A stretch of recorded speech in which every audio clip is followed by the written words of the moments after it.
Yo, Metro, no, trust me, A deer, a female deer, Ray, a drop of golden sun. Me, a name I call myself, a long way to run. So, a needle pulling thread, law, a note to follow, so T, a drink with jam and bread, that'll bring us back to. Don't rain me, baby, don't play me. I'm a black beater like Jimmy Sway Lee, screaming fuck 12 in a brand new V. Hey everybody, welcome back to my channel. I am Jen, this is James, this is Fundie Fridays. Usually I talk about Christian fundamentalism while I do my makeup, but today we're going to talk about it not doing makeup. So, hope that's okay with everybody. Today we are going to be talking about the Plath family. The family is a quiverful homeschooling family from Georgia. They are known for their overabundance of blonde children and their musical talents. Keep on the sunny side, always on the sunny side. Keep on the sunny side of life. It will help us every day. It will brighten all the way. If we keep on the sunny side of life.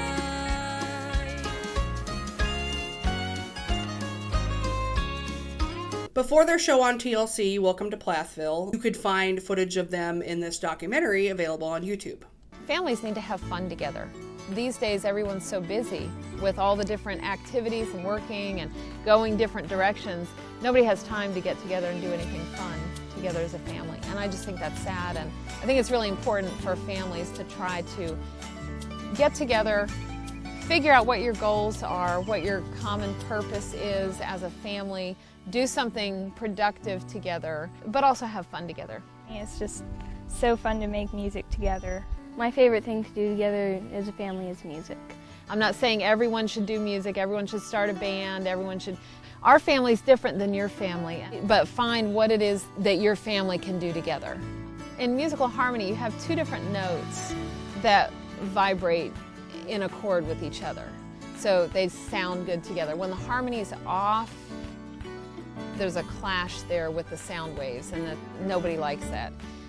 And it's the same way with us as a family. Each individual member, they're playing a different note. They have different interests, different things that they do or like, but with that common purpose, it all goes together. All of the sound waves mesh together. The music is a byproduct of the love we have for each other, the love we have for God, and the unity that we have as a family. And it's beautiful. Plath did not finish college. No shame here, neither did I. But now she is claiming to be a naturopathic doctor, which is a person, I'm not going to say physician because that's not what they are, that practices alternative medicine. I mean, but even knowing all of that, it's important to know that she's not a doctor and has no medical expertise. She basically took a few online classes and figured out how to massage all of her children's trauma away. Except it didn't work. They still have the trauma. Yeah, I mean, well. I became a naturopathic doctor a few years ago through an online program, but I'm not a medical doctor. I don't diagnose diseases, I don't try to cure them or prescribe anything. The way I see my job is when I'm working with a client, I try to figure out what blocks they have in their life that are preventing them from living a healthier lifestyle. Literally, like the Bible talks about laying on of hands and prayer, that's what it is. But it's laying on of hands with the knowledge of how the energy is supposed to flow in the body and where it's blocked. Take your right hand and just hold that. Just relaxed. Yeah. You're not pressing, you're just gently holding it. As a mom, it's satisfying to know that I can help her kind of help the energy to flow and release, the things that are pent up in the body. The family does believe in a patriarchal, biblical family structure. Like some other groups I've talked about, it actually seems that the woman is the one pulling the strings, with the dad being more of a figurehead than anything. The husband and the wife have to be on the same page. And I know you ladies will love to hear this, but the easiest way to do that is for the wife to get on the husband's page. And from there, the husband and wife in unity can then bring the children along. Everyone's on the same page. Now, bear in mind that we know all of y'all are really waiting for us to get to talking about them kids because they're the interesting ones in the family, but you really can't understand the Plaths without doing some digging into Barry and Kim, but particularly Kim. I also want to highlight, we're not diagnosing anyone with anything here, but sometimes you have to call out patterns of behavior that you see, and the Plaths, well, the 2 adult Plaths at least, they signed the papers, they put that information up on TV, so now we get to scrutinize it. So Kim and Barry went through all kinds of traumatic events when they were growing up. Alcoholism, physical abuse, drugs, you name it. And there's also the fact that the family as a whole went through the loss of their little brother, where Kim accidentally ran him over. And I'm in no way blaming her for his death. That's a freak accident. But I am trying to point out that such a loss could be the catalyst for why Kim is so strict. The more time you spend watching Welcome to Plathville, the more you realize that Kim's justification for her kind of discipline and rigid parenting is based almost entirely on things that happened to her. Jen, I can't recall one moment where she ever described why the kids needed that discipline. Not a lot of people get the opportunity to show their parents terrible parenting for the whole world to see. I think it's particularly interesting, and we'll get into this more a little bit later, but that the one person who gets targeted by Kim for discipline more than any other kid, I'll give all y'all viewers one guess as to who that is also the kid that I suspect reminds Kim the most of her young self. Go ahead. You know, Mariah can be opinionated.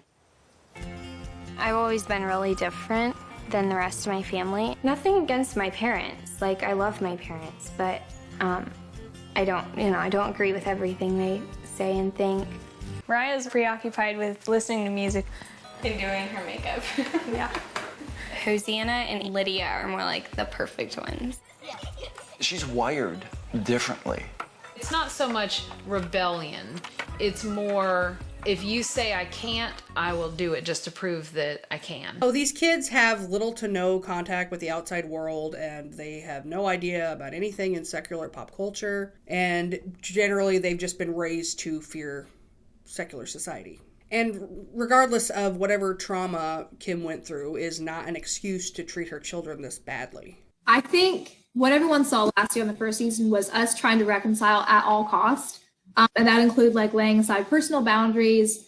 And what we came to realize was that you cannot reconcile with someone unless it's a two-way street. Like, they can't demand respect of you if they won't respect you. And that's what we had to come to the conclusion of. It's like, maybe it'll be reconciled someday, but not until it's met in the middle, and we can't make up the entire distance. So as girl, and that's what they've said. Like, Ethan was over there the other day, and he was like, you all don't love me because you don't love Olivia. And they were like, well, I mean, we love her and she'd be welcome if she would just change. And Ethan's like, it doesn't work that way. Like, what?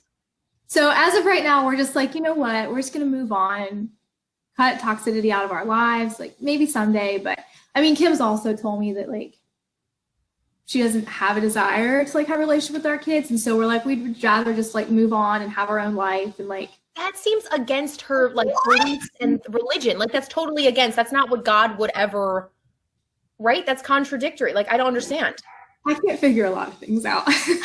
And all these rules that Kim uses to put her kids in a bubble do not apply to her. Allegedly! She has been known to keep a stash of junk food and play on her phone all day while Lydia raises the rest of the kids. Lydia's 15, Mariah's 16. I kept bringing that up. Okay. That it's really fucked up for Mariah that she has to ask her younger sister for the fucking computer password. We can't say for sure that the Plaths do or do not use the buddy system, but having watched all of Welcome to Plathville, it's very obvious that the primary manager of the actual household tasks is 15-year-old Lydia, bypassing even Mariah, who, again, we'll get to later. This 15-year-old girl is consistently, as far as I recall, Jen, and you can correct me if I'm wrong on this, the only person I ever saw doing a significant amount of housework in any capacity. Cooking, cleaning, child rearing, Lydia, Lydia, Lydia. Now that my oldest sister, Hosanna's married, I do a lot of the housework, and the younger siblings help me out. That's good. Mariah, for some reason, just doesn't really do any of it. Well, I guess I'm the only cook now. Around here, I'm more the responsible one.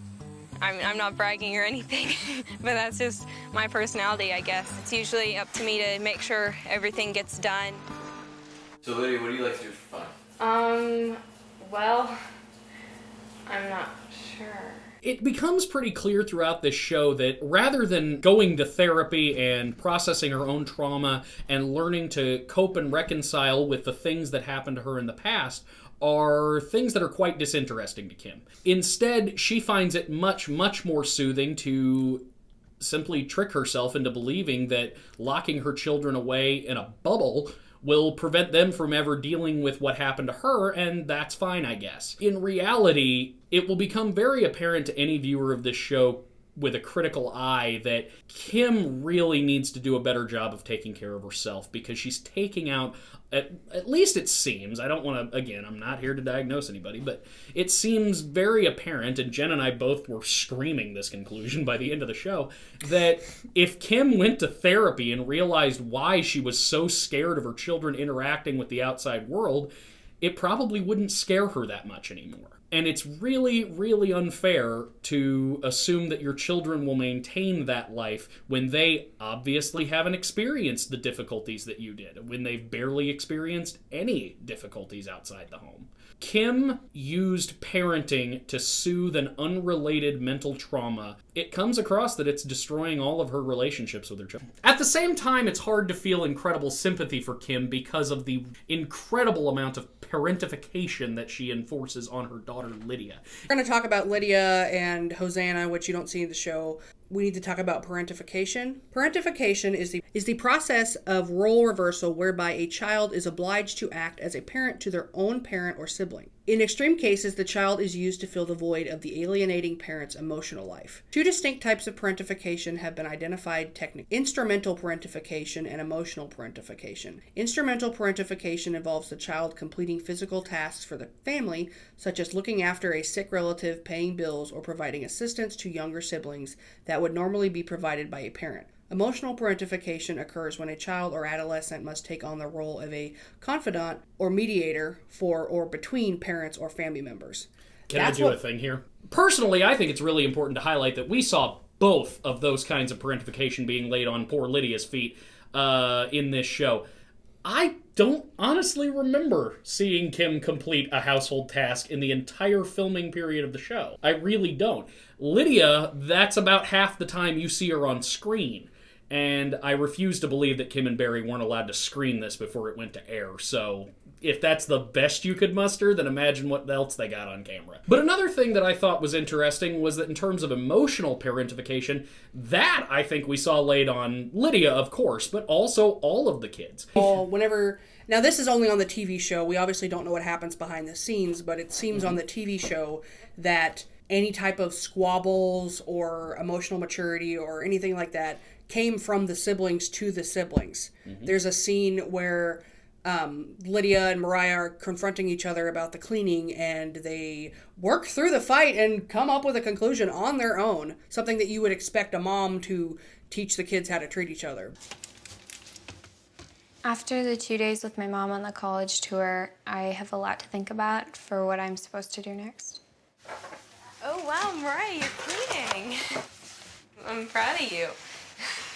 Did Mom tell you to, or did you just do it?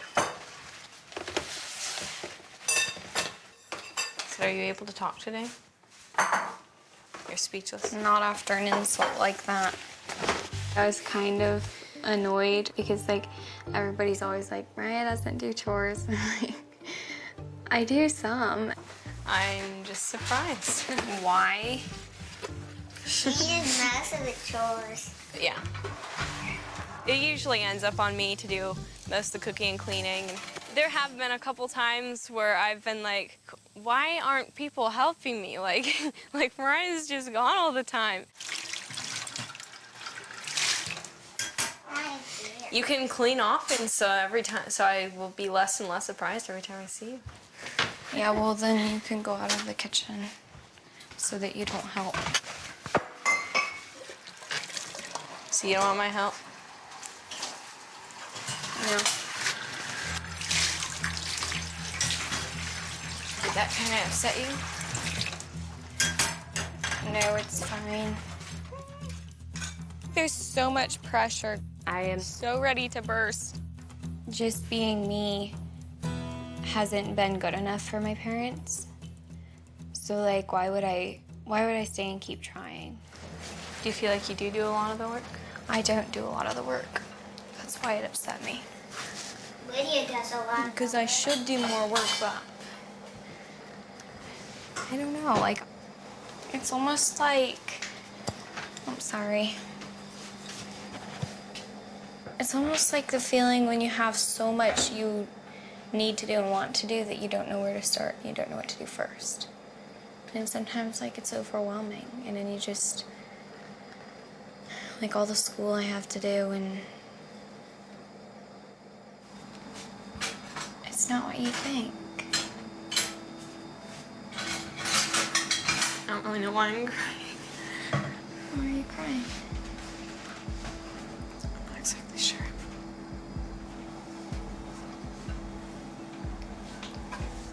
Is it overwhelming because, like, is it overwhelming because all of a sudden, like, you took on the role of the oldest child? And I skipped over that?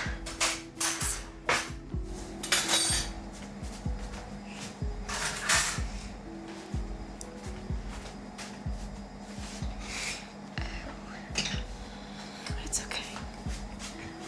As I talked to Lydia, I kind of started to understand her because since I've been focused on school, I haven't done as much chores as usual, and so it's all been more put on Lydia, and I guess that's a little harder than I realized it was for her. I guess it's just a little overwhelming. But it was really nice to see you helping out. Mm-hmm. Just with how you've been acting lately, I kind of figured you were overwhelmed. Today I got a little emotional, I guess, because in the last 7 or 8 months, Ethan moved out of the house, and Micah and Mariah also started going out all the time. And so all of a sudden I was like the oldest one at home, and I did not know how to deal with it.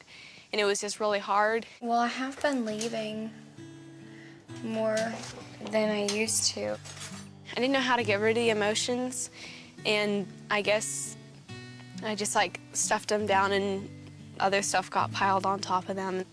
So with the parentification that we talked about and the boundary issues that are visible to anybody that watches the show, you can see that Kim tries to use her children as pawns in some sort of manipulative game she's playing with Olivia and Ethan, and she's acting like she's a divorced parent and she's trying to, you know, pit the kids against each other or something. We want to meet Ethan, Olivia, Isaac, and Mariah. Be a band. We really want to start singing again because we really enjoy music. Right. We'd also like Isaac to come over there. We have a practice session Sunday night. And I know it really hurts Ethan not being able to see his siblings. Yeah. Yeah, we may have to put a bookmarker in it and say we need to wait on Isaac. I mean, there's a couple things that need to fall in place. Yeah, we didn't want you over without us here, and you came over anyway. One of the things that I wanted to say to you is I do want us to work on our relationship. And so you don't have to answer right now, but be thinking about what does that look like? Like, what do you want? You know, what can we do, you and I? Maybe like starting with Isaac coming is a really good way to start working on it. See, if I know you don't trust me, then it's really hard to work on that relationship. By you letting us be with Isaac, it shows that you trust us. Do you think that there might be some blind spots that you're missing? On everyone's part. And Well, we all anytime you have have a problem, everyone has a blind spot. Yeah. Dad, what do you mean by blind spot? It's character type things that may be occurring that you don't see. You know, I married your son and I'm in your family now and I'm different and that has to be okay. They don't want us hanging out with the kids until the issues between us four, meaning me and Ethan, Kim, and Barry, are resolved. I totally understand that, but when it comes to resolving those issues, a lot of them are theological differences or they're super conservative and we're not. And that's never gonna change. I would love for this relationship to be fixed, but that does not equal me changing as a person. And I can't change who I am to make all this melt away. I'm willing to work on it, but I mean, I can't change the essence of who I am. Everything that was being said, I just wished so bad that I could leave. When there's trust, it's easy for a healthy relationship. Where there's distrust, there's never going to be a healthy relationship. My biggest problem is I just don't deal with it. So then it makes it harder for me to help her. And Yeah, that's because then I kind of just where... sit and like spill it all for a long time, and you just sit there like.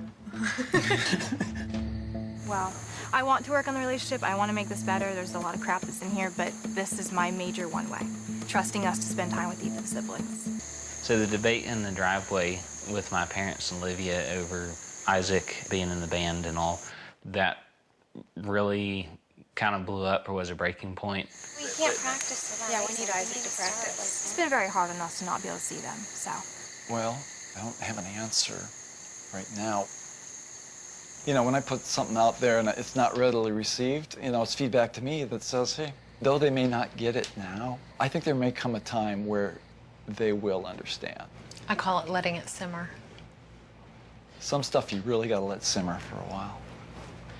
I think we could just say that's good for tonight, Yeah. and then pick up later or something.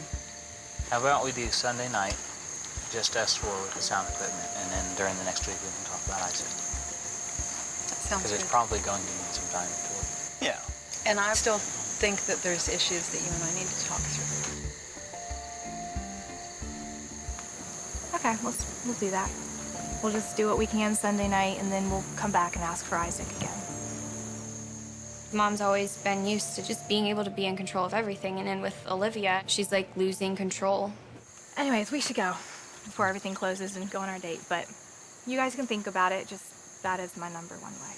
I was standing there and I saw both of their points, and it was just heartbreaking to see both, and I just had to go on a walk by myself and talk it over with God. What we saw in that interaction was a lot of what we're talking about played out all at once. For example, Kim was very comfortable demonstrating to her children and the entire world that they were pawns in a contest of will between her and her daughter-in-law.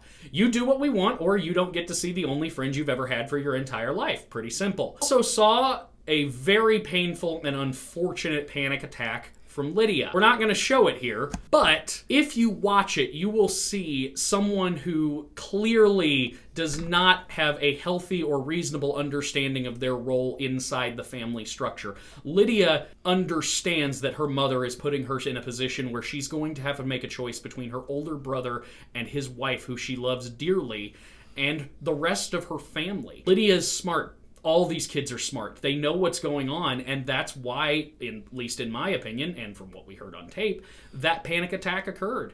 If Kim had appropriate boundaries with her children and ensured them that her relationships with the other members of the family had no bearing on her relationships with Lydia, that probably wouldn't have occurred. According to an interview that Olivia Plath, the daughter-in-law, gave, Kim has been trying to get the family on TV for quite a while. She thought TLC would be interested because they kind of have a monopoly on religiously alternative families. The fact that all the kids are blonde, sheltered, and musically talented was a real draw for network producers. What the producers didn't realize when they started to film was that the real interesting story was the controlling and abusive environment that Kim had fostered. And like a lot of people who have narcissistic tendencies, she thought that people would agree with her views and glorify her. What ended up happening was that there was a huge backlash from the general public. Her and Barry, like with isolating themselves from the whole world, have, I don't know how to put this nicely. I think they thought that they had like a fail-proof parenting technique. And I know like Kim has written a book on parenting. When Ethan and I were dating, she told me I needed to read it before like we got married or anything. So I think like they thought they had it figured out. And the show kind of exposed how that wasn't true. And so I think it ended differently than they thought it would. She still wants money and attention, though, because she turned the farm that the kids grew up on to an Airbnb. I've watched the entire show, and I still don't fundamentally understand. What are the religious beliefs of the Plath family? To be honest, I'm not sure. I was fully prepared to scour their blog and find all kinds of incriminating evidence. But it's been taken down, and I couldn't even find archived pages of their blog on the Wayback Machine. From what I can gather, they seem like independent Baptists. That's just from the company that they keep, because they do run in the same circles as the Pearls and the Rodriguez family. What I do know is that the kids were not allowed to go to regular brick and mortar church because Kim didn't feel it was appropriate. Growing up, we were raised in a Christian conservative circle, but we never really had an actual church. My parents didn't really agree with how a regular church system functioned. But I don't see anything wrong with going to a church. I think it's a very beautiful thing. And honestly, I've had so much more personal growth, myself and Olivia, in the community and the church that we are at now versus all the other little home groups that my parents used to go to. Ethan didn't grow up with friends. He didn't grow up with peers his age. He wasn't allowed to hang out with kids. And so that kind of transferred into his young adult years where he didn't have any friends his age. And church is a really awesome way to find that. He joined and then he loved it, and everyone there loves him. And he's made so many friends, and like it could make me cry when I'm there on Sunday and I'm like sitting there and I look at him and he's just walking all around talking to people and he knows this person, that person, and I think like, that's such a recent thing. He didn't have that growing up. He never knew what it was like to hang out with peers and just like be normal. Don't worry, they have physically been inside a church because otherwise the family wouldn't be able to make any money touring. They didn't talk very much about their religion on the show, and the most extensive information I could find about their religion is from this documentary. As a Christian, I understand I have an enemy. The Bible calls him the prince of the power of the air, and he is the one who doesn't like the family.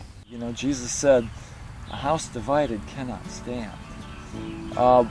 We really want to stand in unity in the Lord, and that's been a theme in our family, is to draw upon what God has done for us and is doing for us, and will continue to do for us, and that is unify us via His Spirit.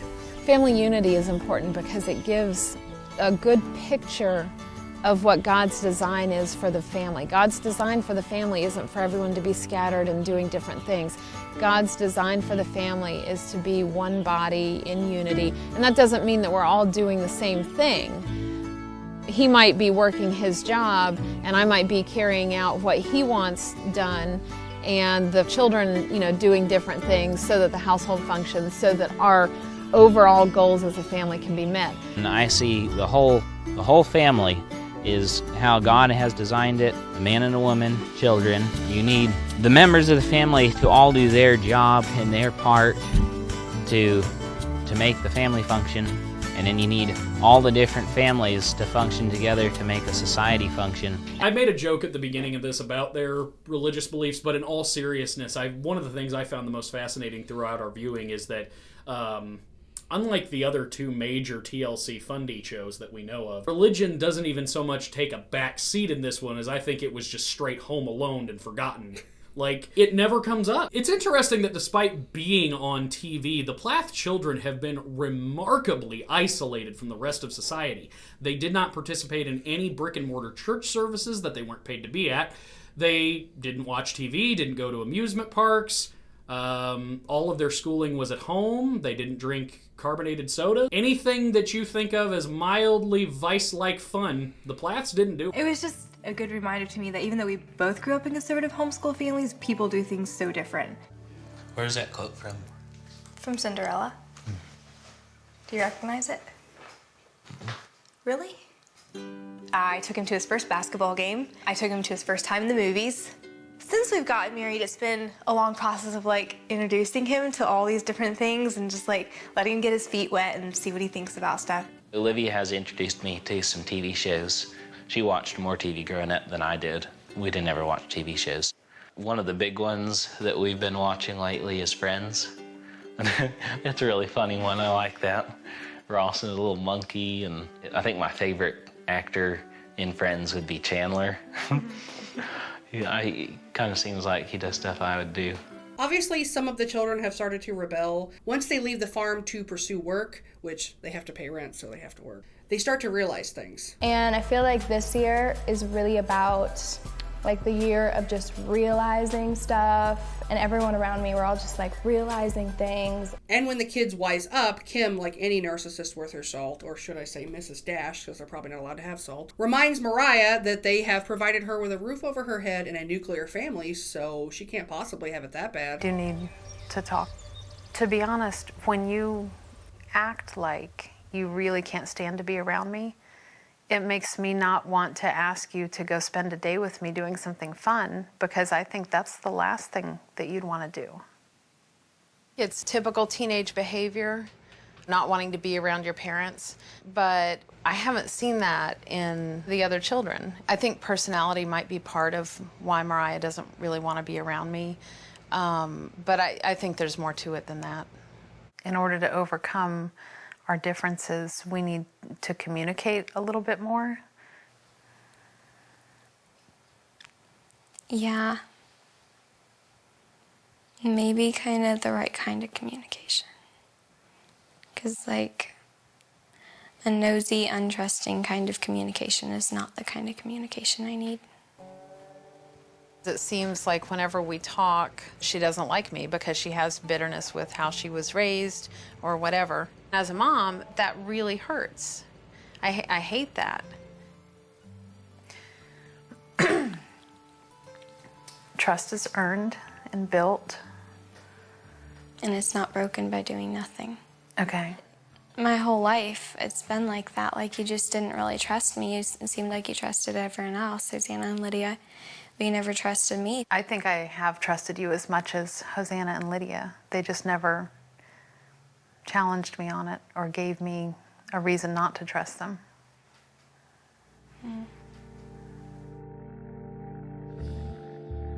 Just being me hasn't been good enough for my parents.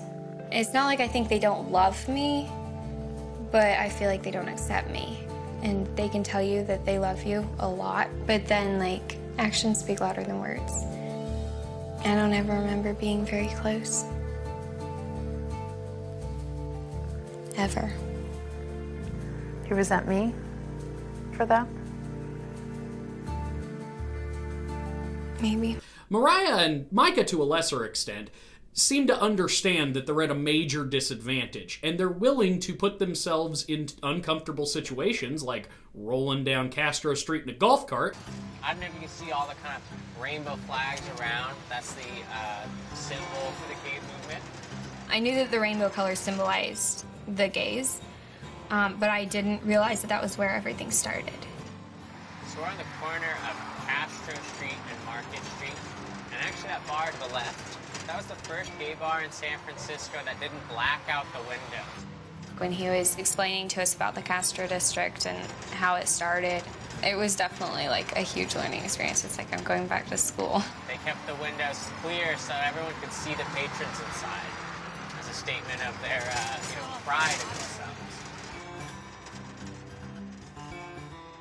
Riding through the Castro district was not uncomfortable. It was new and different because I've grown up in South Georgia, very secluded. It was just new. Do most people in the LGBTQ community feel comfortable living in various places in San Francisco, or do most of them live in the Castro district? It's become less and less important to live in one kind of enclave because more people are tolerant and accepting. I also would like to take a moment to highlight particularly how aware Mariah is of her own naivete. She brings up constantly on the show how much of a disadvantage she's at and how much she has to learn and how much of society she doesn't know. And from the other Fundie channels and shows we've seen, that's pretty interesting.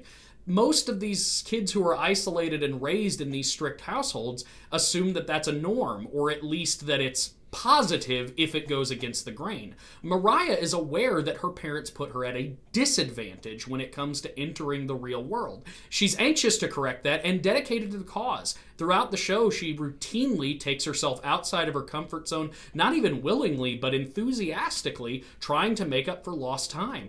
And it gives me a lot of hope that Mariah is going to go on to have a wonderful open life of incredible things. And I must mention that these are things that we saw on a television program, and TV is scripted, even reality TV. In a way, it's all rigamorous. If y'all send me home, it was rigged. Rigamorous, girl. It was rigamorous, girl. Who's Morris? In reality television, you have people that are called story producers. And through editing or coaching or just straight up scripted moments, these people are the ones who create an overarching story for a season. Most people's lives are boring, and they help to create a narrative so that the show is more like a regular scripted television show. This is true for all reality shows, including Sister Wives, The Duggars, Drag Race, Teen Mom, fucking Rock of Love, whatever. It's all fake. Every time you see an emotional moment on TV, you need to remember that there are like 15 people standing around out of the view of the camera holding boom mics and hot lights and everything like that. And about 50 editors in a room making all that footage into something you can stomach for 6 episodes. So the Plath show, and by extension all YouTube channels, including my own, that talk about them, should be viewed through a critical lens. We need to remember that the Plaths are real people whose interactions with others have real life consequences. I literally saw with my own 2 eyes on the Fundie Snark Facebook group I'm in, Olivia Plath herself commented saying, please stop sharing private DMs and screenshots and things that have to do with me, because, you know, that's an invasion of privacy. It's okay to call out the Rodriguezes or the Plaths or the Duggars or the Bates or anyone for their toxic, horrible beliefs and how they raise their children to be subjugated and controlled. You can call them out on that. But when you create Facebook groups to describe how poor someone's clothing choices are, or how ugly their babies are, or how terrible their Instagram is, you're an asshole, and you're punching down. And that's what this is. Whether or not you want to believe as a Fundie Snarker that no Christian can be punched down, that's absolutely not correct. All of the families we've described have gone through significant financial strain, if they're not dealing with it right now. All of these families exist without the social protections that your other run-of-the-mill reality stars like the Kardashians have. They can ignore you. The Rodriguez family won't and can't. So Olivia has been open about how terribly she's been treated by fans of the show, and how after the show came out it actually affected and hurt her business. So this shit is actually very important to be talking about, and I'm guilty of it myself too, by sharing memes and you know, reducing these people to just punchlines. But tone of the Fundie Snark has shifted from intellectually sassy to straight up mean. In the very beginning, like, it was, as soon as the show ended, it was really rough for business and stuff, because I had a lot of people like, oh, you're just drama. Like, we don't want to be a part of drama. And Really? God, that must have hurt personally. Like, It was really that must have been difficult. difficult. Yeah, it was. It was really rough for a couple months. Like, I was really depressed right after the show ended. And it just took a while for me to, like, find a groove again. And, okay, like, what am I going to do? Pick myself back up, you know? And, like, it took a while for people who were going to support me to come along. But I'm really happy with it now. So the parents obviously suck, but what about the kids?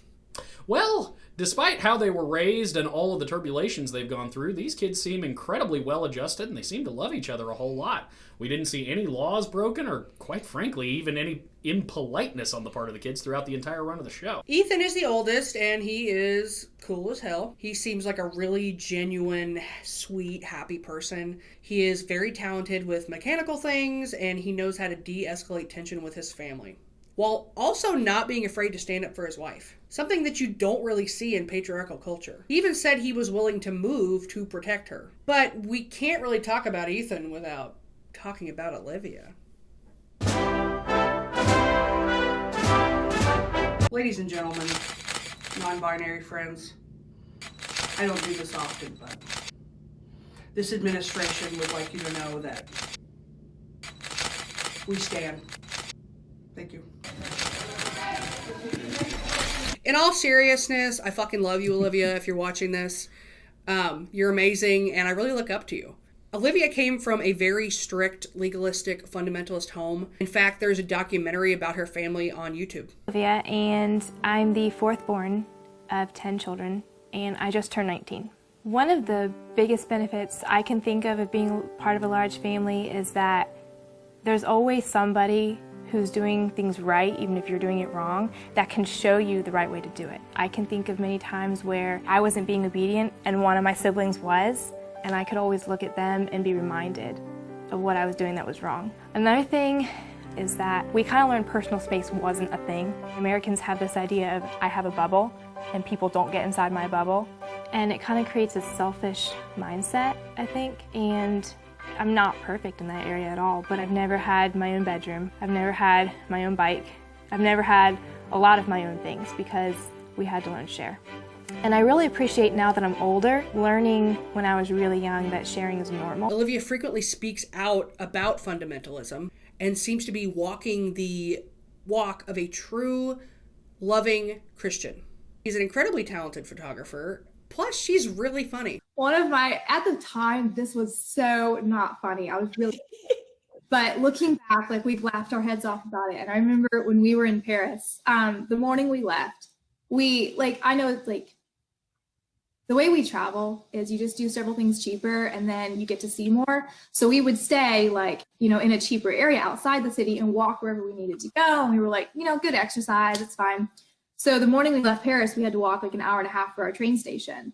And, we got up early in the morning, we walked all the way there. And I don't have cell service, so it's just whenever I can connect to Wi-Fi. So we get to the train station, we're sitting there for a little bit, and then I was like, maybe I'll just log into the Wi-Fi here. And as soon as I logged into the Wi-Fi, our Airbnb host messages started coming through, and it was like, you left your cell phone. And I was like, hey, Ethan, where's your cell phone? And he felt all his pockets, and he was like, oh, I stuck it between the mattress and the box spring last night. And I was like, what the heck? Who does that? And I was like, all right, well, here's the deal. You can go back to your cell phone, or you can spend $300 or $400 and get a new cell phone. And he is a penny pincher. And he's like, no, I'm not buying a new cell phone. I'm going back to the one. And I was like, okay, our train leaves in 30 minutes. It took us an hour and a half to walk here. How are you going to do this? And he was so confident in his abilities. He went outside, he got a bicycle, and he left all his luggage with me, everything. And he just tore off on the bicycle. And his shirt tails flapping in the wind and he's dodging traffic. And I'm just as I saw him go away, I'm never going to see him again. The South Georgia boy is in the heart of Paris. Gone. Himself, never been anywhere. How's he going to find it an hour and a half back? How's he going to find the Airbnb? That's for sure. And I was just and I told him when he left, I was like, if you're not back in time, I'm just going. This is the only train out today. So, and so I went back in the train station. He made it back with 5 minutes to spare. What? I was like, how did you make it back so soon? And he's like, well, I didn't obey any traffic laws. Everyone was honking at me and waving at me to pull over and cussing at me in French. And he just I just kept my mind on where I was going. He got to the Airbnb and he remembered the courtyard code, but not the room code. So he gets there and he's just shouting in English, somebody come down here.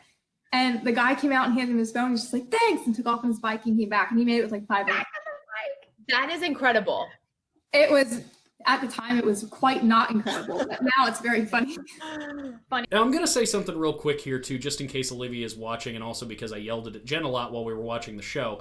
But Olivia, if you are viewing this right now, I've been a social worker for 10 years. I've learned how to spot talent for the profession, and I cannot ask you enough.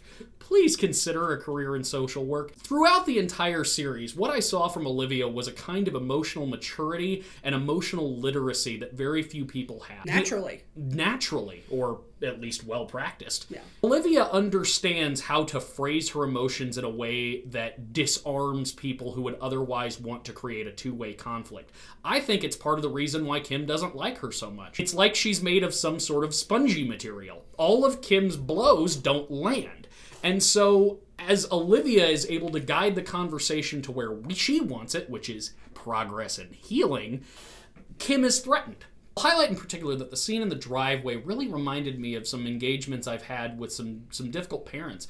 Olivia was incredible at using a language that highlighted the fact that the conflict was based not on a Kim versus Olivia, but on the family versus a concern. Olivia was able to disarm Kim's attempts to create a 1v1 rivalry by highlighting that boundaries are important and that she's allowed to have a place to speak and she's allowed to have feelings and allowed to feel that she should be respected. Olivia, you would make an incredible social worker. I call it a gut instinct, but I've seen a lot of people come and go. If you're curious, shoot me a DM and I'll let you know how to start the process. The next child in the lineup is Hosanna, who was not on the TV show. I believe it's because she got married and moved to Ohio. She tends to stick to the party line and is probably going to be a fundamentalist. you know, what else do you expect? You know the type. Yeah. Most Fundie snarkers know about Hosanna because she's friends with Nuri Rodriguez, who Jill Rodriguez says they are best friends, but she lies all the time, so who knows if that's true. Hosanna and her husband make music together, and currently she is with child.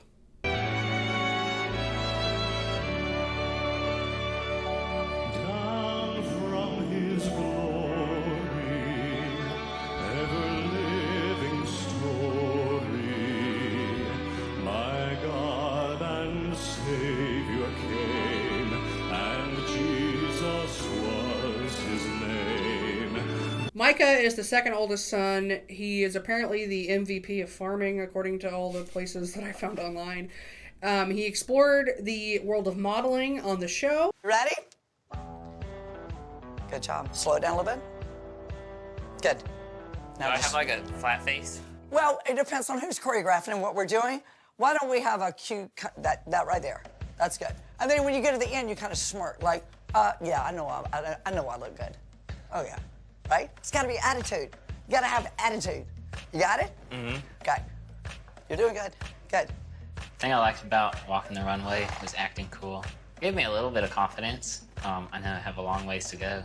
From his Instagram, you can see that he is currently still working for a modeling agency, and let's just say he cleans up very nice. Mariah. I really love her, and I might just be a tiny bit biased because we do have the same birthday, but then again, so does Josiah Duggar. So I'm assuming we're going to have some sort of formal battle royale to figure out who gets to keep this birthday, but well, anyway, Mariah is a typical teenage girl. She likes country music, ripped jeans, and cotton candy. Hold on. Okay, this is your first time ever having cotton candy. Try it. But it feels like powder. Just get a little bit and put it in your mouth and try it. Oh my gosh, I'm addicted. It's like gone. Like it feels like fabric in your hand. You put it in your mouth and it's gone. It was so good, and I was kind of thinking like my parents would kill me right now. All right, let's get out of here. I didn't grow up eating sugar, and if you don't have it growing up, or if you can't have it, then you just want it really bad. She lives with Olivia and Ethan and seems to be doing well. Update on Mariah. It kind of seems like you two live together. Does she live with you guys? Or, okay. Yeah. And what is she doing? Does she still want to move to California? What's the update with her? I honestly don't know. It kind of changes day by day. But back in December, when Barry and Kim moved from the farm, they wanted Mike and Mariah out. So Mariah moved in with us, and Micah moved in with a friend. And right now she's just working 2 part-time jobs. And Mike is also like working here in town. So we see them quite frequently. We should also mention that she's an aspiring actress, and we were able to recently watch one of her short films, and I think we were both quite impressed. Hi, Dad. It's Brittany. Guess you're in one of your meetings again. I was just calling because I wanted to say goodbye. Don't come looking for me.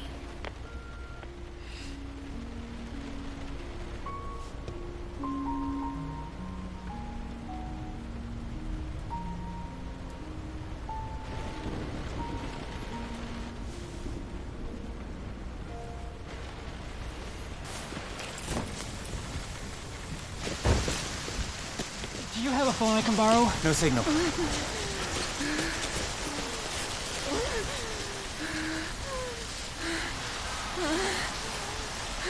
The bus will be here in 30 minutes. I don't have 30.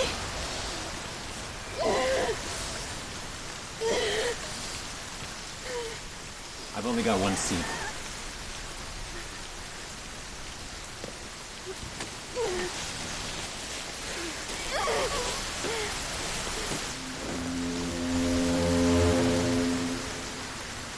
Hi, Dad. Where have you been? Why should you care? Please! She needs to go now! I'm coming right back for you. You never do. Please! Be careful!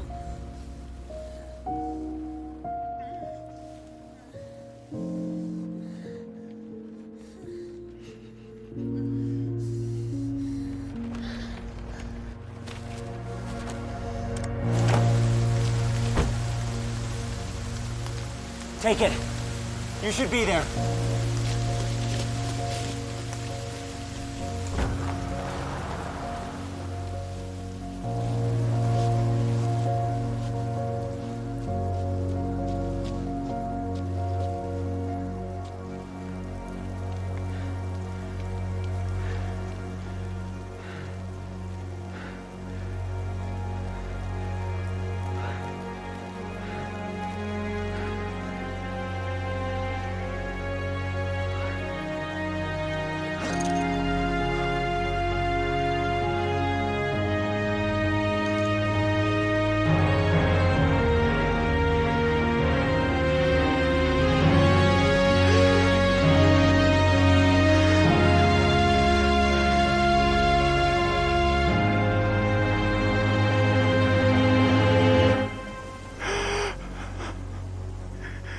Lydia seems like an absolutely sweet person who's been put into a very, very bad situation.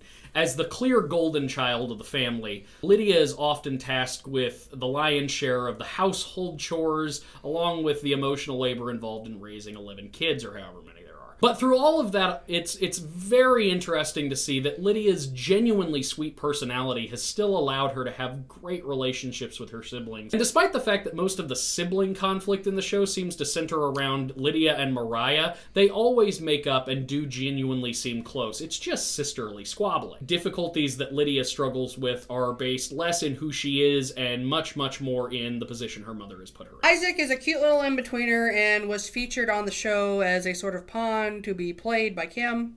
Of course, I only know him from his work as an independent film star. Remembered, I'm going to spend the week with my dear, dear friends, Yvonne and Hazel Micah. I must be Oh, yes, of course. Mom, your carriage waits without. Without what? Oh, goodbye, Father. Goodbye, Phyllis. Simpleton, you call me the minute you arrive at the McFluff estate, and not a moment later, understood? Yes, Mr. Worthington.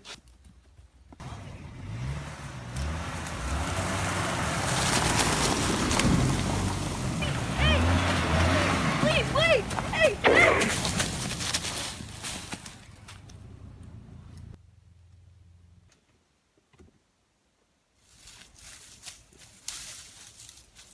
Wait a minute, is that a bear costume? Oh, good lord, I hope they didn't order that online. That could have gone so wrong in so many ways.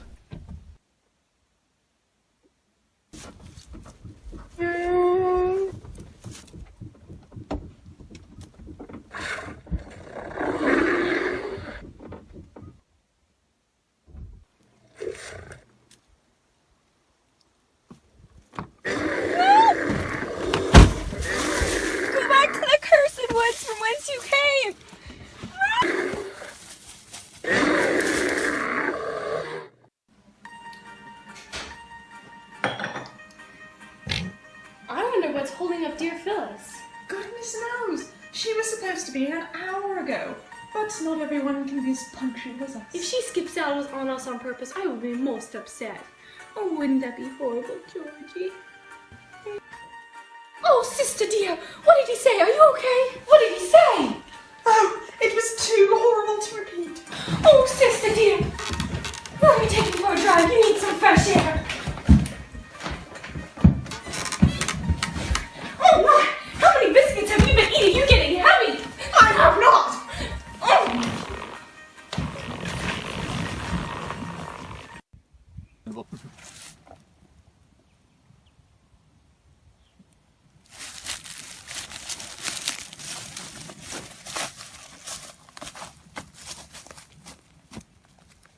We shouldn't have got a proper gas can. Absolutely.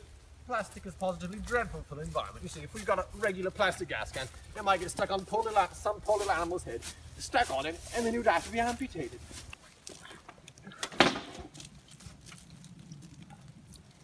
This gas can doesn't work. Now, look, you've got to be ingenuitive here. Here, toss it in. I'll use my hands as a funnel now. Get it in there. Oh! Ow. Oh, man. I still can't get a grip on the audacity of that old frump. Imagine a man like that, so full of hatred towards others. Someone would think that his daughter is just as bad as the old frump. Those kinds of people should not be allowed to access telephones.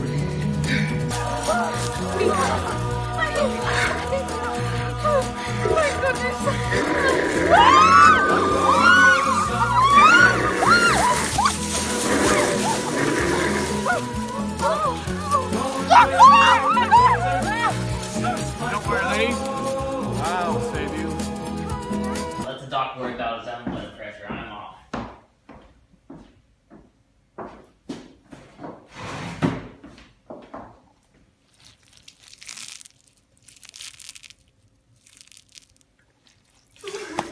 Oh, this dam's too strong.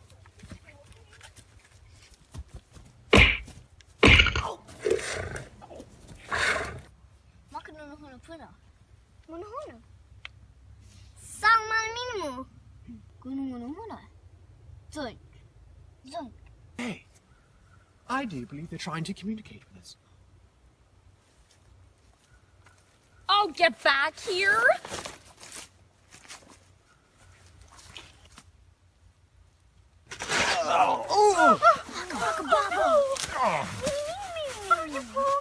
What'd you get so close for, stupid?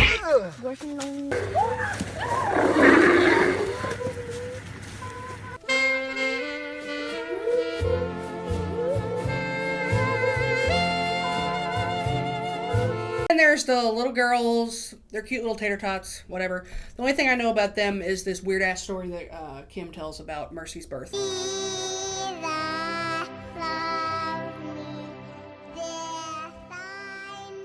Mercy's 3, and she's so cute and she is so sweet, and I think everyone's favorite is when she sings Jesus Loves Me. When I was pregnant with Mercy, I was getting a little bit overwhelmed with the 10th birth and just thinking about everything that could go wrong in the birth, and I just was crying out to God for mercy, meaning I wanted him to help make the birth smooth and easy and done and no complications. In the middle of the night, I woke up a few nights later and I just heard mercy shalom. And I knew that was the Lord saying, I've heard your cry for mercy and I'm going to give you mercy in this birth, but I'm also going to give you shalom. I'm going to give you my peace.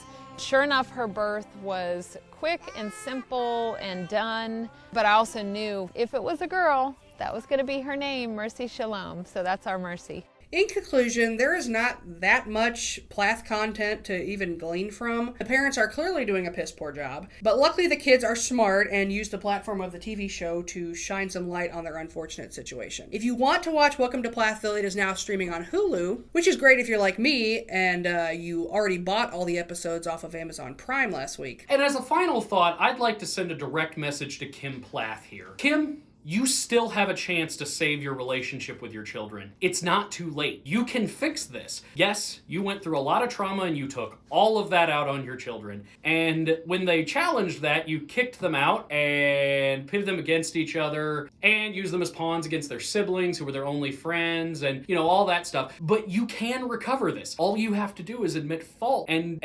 admit that maybe you messed some things up, but you can't do that, can you? You just can't. You can't admit that you're wrong. You can't. All right, Kim, let me tell you something right here. This is the holy man, Fundie Savage, and I'm here to explain to you a little something about boundaries. Yeah, boundaries. You see, because boundaries are the foundation between a good parent and a child who loves them. You gotta have boundaries or otherwise you're never gonna be able to get your kids to fall in love with you the way that they should. But you can fix it now. Mark my words, Kim Plath, you can fix it now. What you need to do is you need to take the spirit of the Fundie man, holy savage, and you need to take it inside your heart, and you need to tell all your kids that you love them and that you respect them and their life choices. That is the Fundie man, holy savage's way. Oh yeah. But you know who has excellent boundaries out there, y'all? The official Fundie Fridays fan club, oh yeah.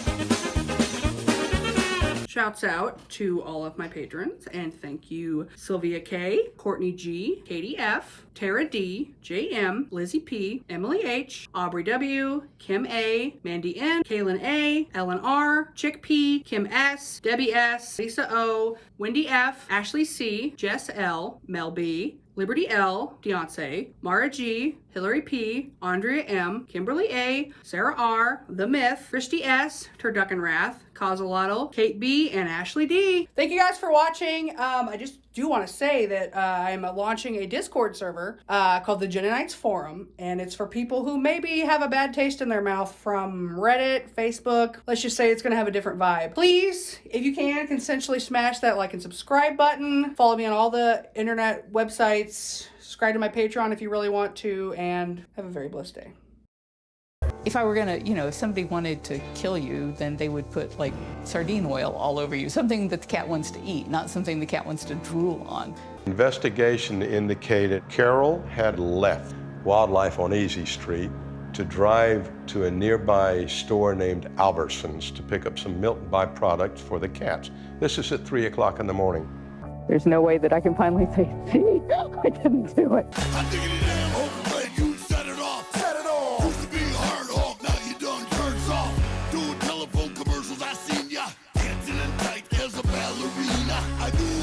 You had those tendencies, 'cause you've been running from like you like I got a disease.